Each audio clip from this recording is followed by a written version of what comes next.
C'est le rendez-vous du Midi Info sur Al24 News. Bienvenue pour cette édition. Et voici les titres.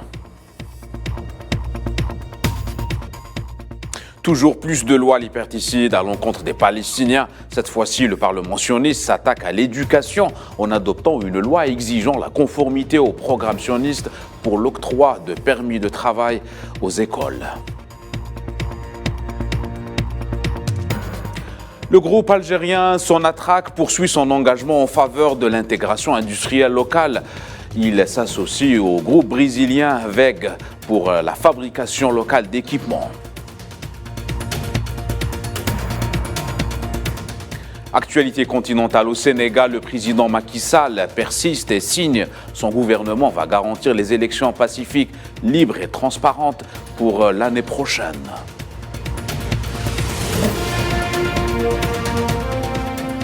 Aux États-Unis, après de longues semaines de tractations, la Chambre des représentants adopte la loi suspendant le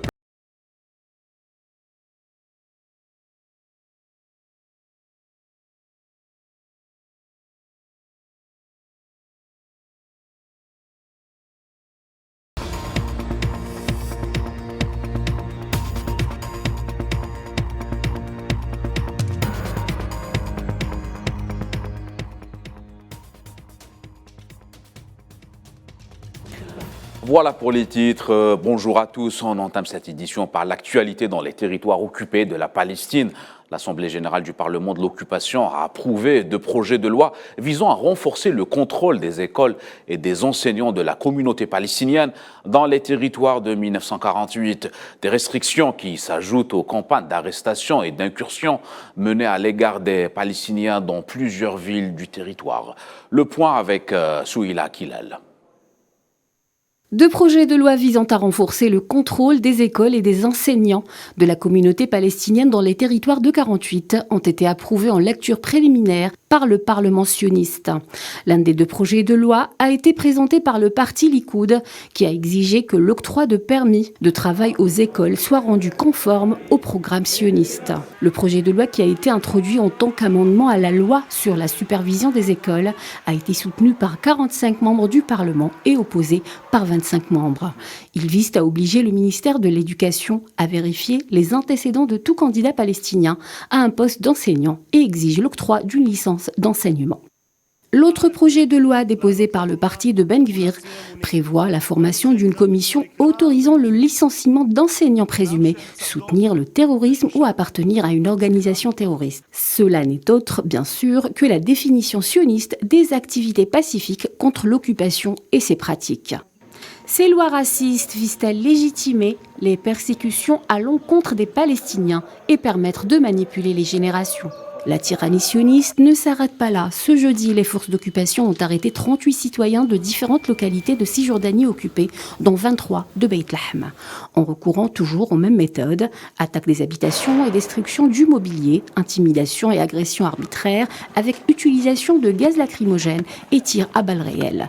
L'armée d'occupation a également procédé aujourd'hui à la fermeture de toutes les entrées du village Dar Laban Shariqiya, au sud de Naplouse, pour sécuriser le rassemblement de dizaines de colons et leur permettre de pratiquer des rituels talmudiques provocateurs. L'entité sioniste mène tranquillement depuis des décennies sa politique d'expansion des colonies et ses agressions contre les Palestiniens, tout en protégeant les colons au détriment des civils. Tout ceci devant le mutisme criant de la communauté internationale. L'Algérie est donc prête à défendre la paix dans le monde. Au Conseil de sécurité de l'ONU, la candidature du pays à un poste de membre non permanent au Conseil de sécurité constitue un prolongement naturel de son rôle et de son engagement à renforcer la coopération internationale en vue de construire un ordre mondial dans lequel la paix et la stabilité et la prospérité règnent. Depuis le siège de l'ONU à New York, le ministre algérien des Affaires étrangères, Ahmed Attaf, a mis en avant les capacités de l'Algérie à défendre les principes de paix et de sécurité à travers le monde au Conseil de sécurité de l'ONU. Un organisme dont l'Algérie est candidate pour briguer un siège de membre non permanent pour la période 2024-2025. Algeria's candidature to serve La candidature de l'Algérie au poste de membre non permanent au Conseil de sécurité des Nations Unies est un prolongement naturel de son rôle et de son engagement à renforcer la coopération internationale en vue de construire un ordre mondial où règne la paix, la stabilité et la prospérité. Un événement qui s'inscrit dans le cadre des activités visant à promouvoir et à mobiliser le soutien à la candidature de l'Algérie à l'adhésion au Conseil de sécurité. Ahmed Attaf a tenu à rappeler le slogan choisi par l'Algérie. Ensemble pour faire respecter les principes et les objectifs de la Charte des Nations Unies afin d'assurer un meilleur avenir pour tous. This vision is well articulated. Cette vision est stipulée sous le slogan que nous avons choisi pour ce mandat. Et c'est ensemble pour faire respecter les principes et les objectifs de la Charte des Nations Unies afin d'assurer un avenir meilleur pour tous. Cette vision se reflète également à travers les priorités que notre pays envisage de réaliser au sein du Conseil de sécurité. Settlement of conflicts, consolidating partnerships. Le règlement pacifique des conflits, le soutien des organisations régionales et la valorisation des conditions des femmes et des jeunes et la lutte contre le terrorisme ont fait que la candidature de l'Algérie bénéficie du plébiscite et du soutien de plusieurs pays frères et amis, ainsi que les institutions régionales telles que l'Organisation de la coopération islamique, la Ligue des États arabes et l'Union africaine. Ahmed Attaf a souligné que l'Algérie continue ses contributions dans la promotion de la paix et de la stabilité dans son environnement régional, en étroite coordination avec les Nations Unies et les organisations régionales concernées, notamment l'Union africaine et la Ligue des États arabes. Furthermore, and as a founding member of the African Union, en tant que membre fondateur de l'Union africaine, les efforts des Nations Unies ont toujours été orientés vers l'appui de l'UA à travers des outils et des instruments nécessaires afin qu'elle puisse faire usage de son mandat avec efficacité, permettre à l'Afrique de proposer des solutions africaines aux problèmes du continent et aller de l'avant sur son agenda politique, sécuritaire et économique.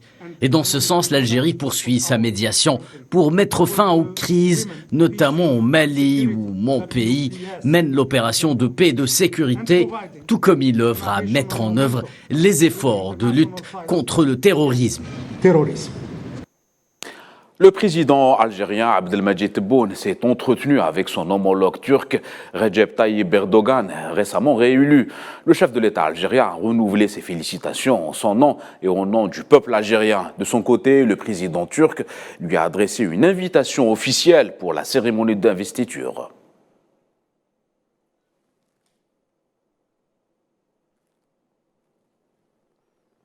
Diplomatie toujours, le président algérien Abdelmadjid Tebboune a reçu le recteur de la mosquée de Paris, Shamseddine Hafiz, a présenté un rapport détaillé sur les activités de la mosquée et les missions qui lui sont confiées au service de la communauté algérienne et musulmane de France. Abdelmadjid Tebboune a profité de cette occasion pour remercier le recteur de la mosquée de Paris et pour saluer le rôle de cette ancienne institution religieuse pour hisser l'étendard de l'islam modéré, de la fraternité et de la tolérance dans le respect des lois du pays hôte.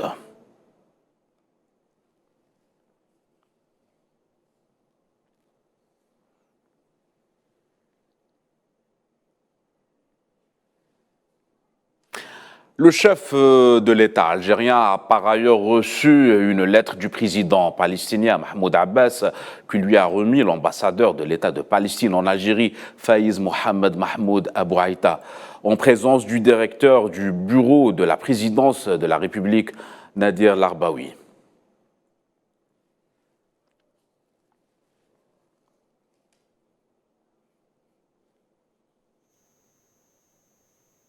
لقد تشرفنا اليوم J'ai eu l'honneur aujourd'hui de rencontrer son Excellence le président Abdelmadjid Tebboune et j'ai eu l'honneur de lui remettre un message important de son frère, le président Mahmoud Abbas.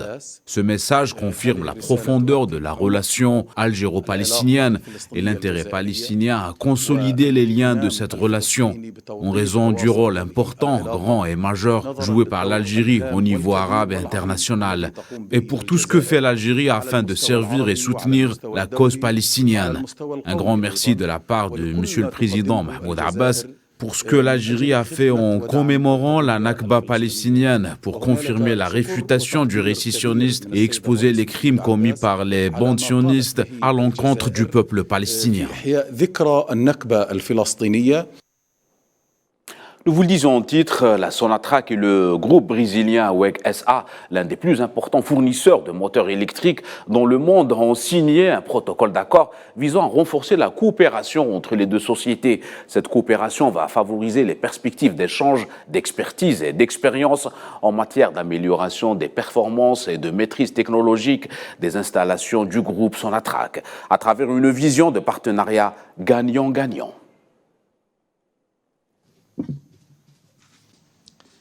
À travers cette collaboration, nous visons également la mise en œuvre de l'un de nos engagements liés à la politique de contenu local et l'intégration nationale, à savoir la contribution au développement des capacités nationales en matière de maîtrise technologique dans les métiers de Sonatrach, à travers la collaboration avec les partenaires de renommée internationale. We have already been hired to provide Nous avons été sélectionnés pour approvisionner Sonatrach en équipement de haute qualité. Mais en sus de notre collaboration avec le groupe Sonatrach, nous avons également fourni des équipements à plusieurs entreprises dans différents secteurs en Algérie, comme celui du ciment ou du dessalement d'eau de mer.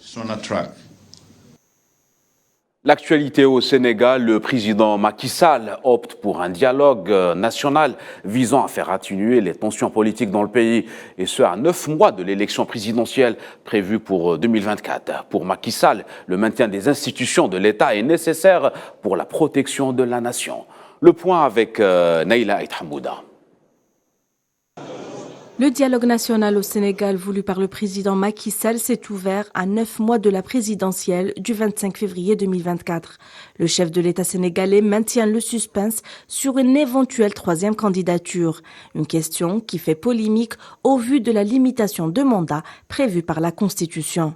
Macky Sall s'est exprimé lors du discours d'ouverture du dialogue national. Il a promis la fermeté de l'État aux violences qui s'intensifient, tout en garantissant des élections pacifiques, libres et transparentes. Le gouvernement prendra toutes les dispositions nécessaires pour organiser une élection paisible, démocratique, libre et transparente, comme notre pays sait si bien le faire, y compris récemment en janvier et juillet 2022.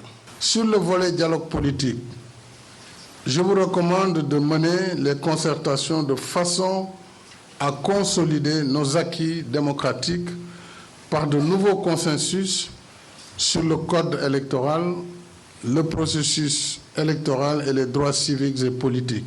Le dialogue a été boycotté par l'opposition sénégalaise, notamment par Ousmane Sonko, Mimi Touré, ministre candidate à la présidentielle, ou encore Déthié Fall, autre figure de l'opposition locale. Tous appartiennent à la plateforme des forces vives de la nation, F24. Cette coalition des partis politiques et d'organisations de la société civile fait barrage à un 3e mandat de Macky Sall. Cette main tendue du président sénégalais ne semble pas faire beaucoup de sympathisants du côté de l'opposition qui campe sur sa position. La Chambre des représentants au Congrès américain s'est prononcée favorablement par plus de 300 voix à l'accord trouvé entre le président démocrate Joe Biden et l'opposition républicaine menée par Kevin McCarthy sur le projet de loi suspendant le plafond de la dette jusqu'en 2025, éloignant ainsi le risque d'un possible défaut des États-Unis pour sa dette à compter du 5 juin prochain.